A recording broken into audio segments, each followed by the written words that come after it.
Okay, don't worry guys, my ears are all okay now. So what next? Oh god, not this Capcom boss! Oh, Mega Man ZX. You could have totally impressed me with your stunning visual, good character design, interesting story, awesome music, and the concept of using the powers of X, Zero, and X's 4 Guardians. But unfortunately you just had to let me down with cheap low design, characters with no personality, and dreadful navigation that will even give the original Metroid a run for its...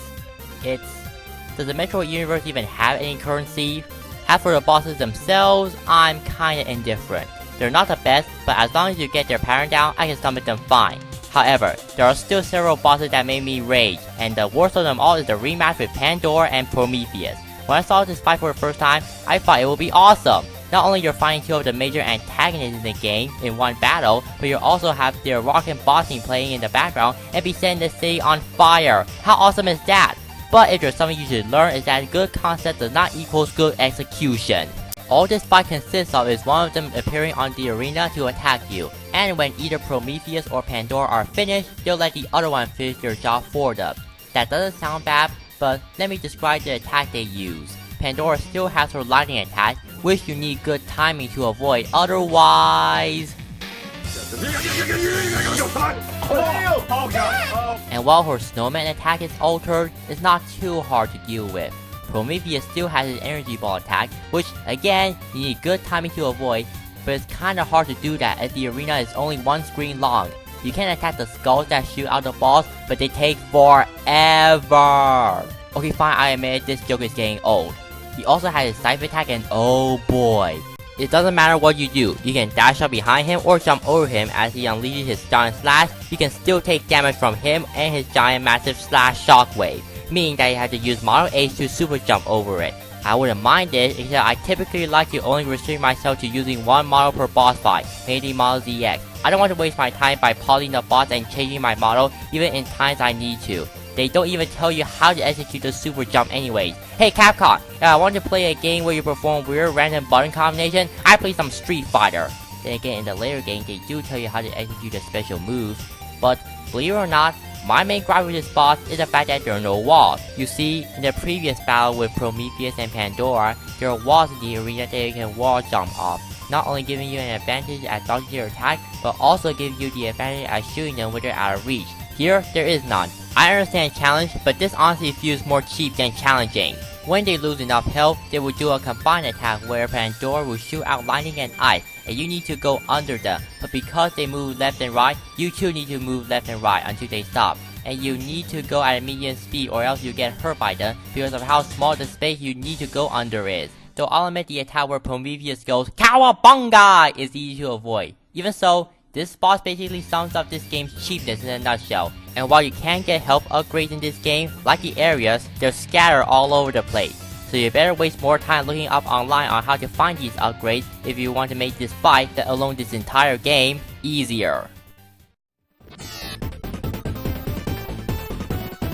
Frank may have been a pretty hard second boss, but number 3 is basically the undefeated king of difficult second bosses. Okay, scratch that. He's the undefeated king of cheap second bosses. Okay, in all honesty, what is this? The third Capcom boss fight on this list in a row? Yeah, don't worry, the next boss won't be from a Capcom game. Now onto the fight with Sodan from Final Fight. Granted, unlike the other bosses, he doesn't have reinforcement, but when he lacks backup, he replaces them with 2 cheap as hell katanas.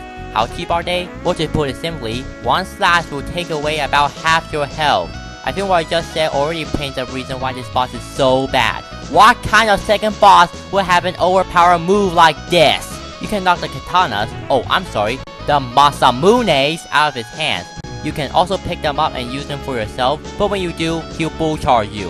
And because of the knockback and the fact that you lose your weapon every time you suffer knockback, once you get back up, he'll pick his swords back up too. Also, his bull charge is very fast. So when you have one of his blades, you need to strike with the perfect timing. You can use your special move here, but it also reduces your health, so I wouldn't recommend it. At least Frank is only cheap if you decide to neglect the drugstore and non-level grind. This fight, however, nothing will help you. You can't defeat this guy without any good precision or luck. AE may be a worse fight because of the small arena and the respawning goon, but I felt like the fight with Sodan left a bigger traumatizing experience. game developers. I don't care what genre of game you're making. I don't care if it's a beat 'em up, a platformer, an RPG, or anything else. You never make a second boss cheap.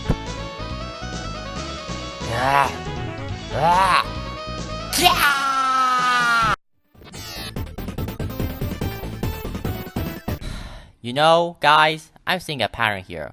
While this list consists of bosses from games I really like, it also consists of bosses from games I really want to like, but flaws prevented me from liking them more than I should. And to continue this trend, we come to Kingdom Hearts Chain of Memory. I'll admit, I thought the carve-out system was pretty cool, but like I established before, good concept and good execution are not the same thing. Granted, the carve-out system is not bad, but the fatal flaw is trying to pay attention to it as well as paying attention to your enemy. Because you can only counter an enemy's battle card if the number on your card is higher than the number on theirs, that means you have to search through your deck with the L and R button if you want to find the card you need in order for them to stop attacking and or you to actually attack them. In other words, using the card battle system in this game is one huge form of multitasking and it creates a lot of cheap bosses. But easily the worst one is Captain Hook. I know Josh Kosher ranted on this boss in his worst Kingdom Hearts bosses list, but he played the re-version and I've only played the original. Aside from the fact that Hook runs constantly in this fight like Senko every time she attacks, this is one of the bosses in the game which have a deck of his own, and those always make the hardest bosses in the game. His attack consists of him slashing at you with his sword, jabbing at you, his exploding presence, and his rapid slashes, which, like Super Macho Man's exercise program A and B, will really hurt if you get caught in them. At least with the exercise programs, you don't need a set of cards to put an end to them. But of course, let's not forget his gimmick. The first one will give his cards random values until they are used, and the second one will only give his cards the number 0, which will counter anything you use on him, including your card combos. But if I'm honest, these gimmicks personally don't bug me, mainly because I got distracted with the worst part of this fight, which Josh neglected to mention probably because it wasn't big during the re-version, but the worst part about this fight is the arena. Basically, the arena, which is basically Hook's ship, will rock around constantly. Why is this so bad? Because it alters your movement and your speed, not only giving Hook an easy time to attack you, but also giving you a hard time trying to attack him. And if you thought the ship will give you a hard time trying to hit him, he also likes to jump around like a flea. This boss is so cheap and hard that while I was looking for footage, I saw a link to GameSpot's guide on how to beat him on Google. So there you go, Captain Hook is, in my opinion, the worst boss in the game. But then I encountered Dragon Maleficent and guess what? She's just as bad! For starters, her body takes up more than half of the arena, which means you don't have much freedom here. This is even worse when she breathes green fire on the floor, giving you less space to run around. While the background doesn't rock and she doesn't have a deck, she's still annoying. Aside from the fire, her other attacks include biting you and stomping. The first variation of the stomp is easy to evade, as it gives you time to react, but the second one is the worst and the reason why I died so much. Not only does she not give you any warning, but she stomps the ground twice, refusing you to let you move. You can counter it with a card, but by the time you find a card that has a higher number than the one she has while using double stomp, too late. She has already taken down a vast majority of your health. Oh, and even better, because her viewpoint is so high up to reach, you have to jump in order to hit. Both Hook and Maleficent are irritating bosses, and the card battle system totally doesn't work with them. So instead of putting one of them on the list, I'm putting both of them on the list. But as bad as these two are combined, they are nothing compared to number 1.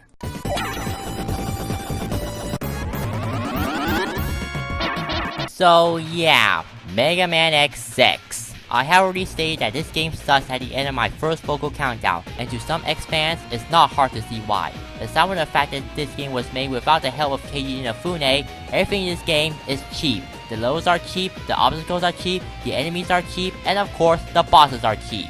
Because of this, you'll probably expect to see Gate at number 1 again, right? Well, no. Yes, I still think the battle with him is the most stupid excuse of a boss idea I've seen, but truth be told, I haven't fought him yet. But don't worry, I got 2 reasons on why he's not number 1.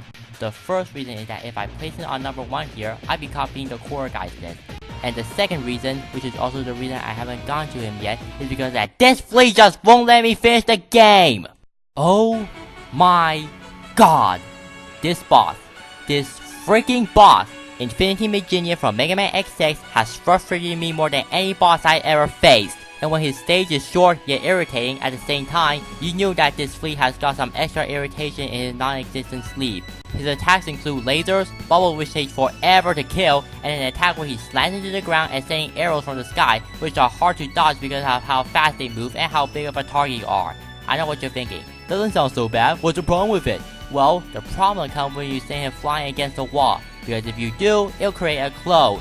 No, not those clones. Anyways, while these clones stand still, they'll attack you with bubbles, which, like I said, takes... You know what? Forget it. I'm not playing that joke again, because you guys get the point. Having to deal with Maginian and one of his clones is already bad enough, so imagine what it would be like to deal with more than one. Maginian also has an attack where he shoots energy balls in 8 directions, and while you can't counter them with Guard Shell, his weakness, guess what? It'll help Maginian create a clone. Granted, when you're using Zero, Maginian does create 1 clone at most, but that's probably because he knows that Zero has short-range attack, a projectile attack that he can't shoot while in the air, and defense is worse than Chun-Li from Super Street Fighter 4. And speaking of statistics, Maginian has way too much health, so taking him down will take... you get a picture.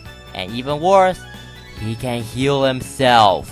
Guys, I've used everything I've got to try and defeat this guy, but no matter how much I try, I can't defeat him. And before you guys say, but you already put a Mega Man boss on this list. True, but I personally consider the X series and the ZX games as separate series. But yeah, like pretty much almost every boss previous on this list, I've died so many times I couldn't even keep track. At least with the other bosses I miraculously beat them, but this guy, there is no way you can win against him unless you want to waste your time searching for all the hard tanks, have the ultimate armor, or if luck decides to be on your side. Oh, and even better, you'll have to fight him again before you face Sigma. And there's no difference in this rematch other than the fact that he has more health, further proving the fact that he's a douchebag. When the boss is so cheap that I can't even beat him without any guides on how to find the upgrade to make him easier, codes, or luck, that's a recipe for a cheap and horrible boss, and the people who came up with him seriously need to rethink their career as game designers. And if my memory is still clear on this, I've had this guy at number 1 even before I started this video. So even if I beat him, fuck Gate, and have final boss on this list, Infinity Maginian will still be my pick for the worst boss battle in gaming. I am Ron and KME 185, and Infinity Maginian is my least favorite boss in video games. If there's anyone who has beaten this insect before, please teach me your ways. Unknown entity, proceeding with extreme caution. What is this mockery?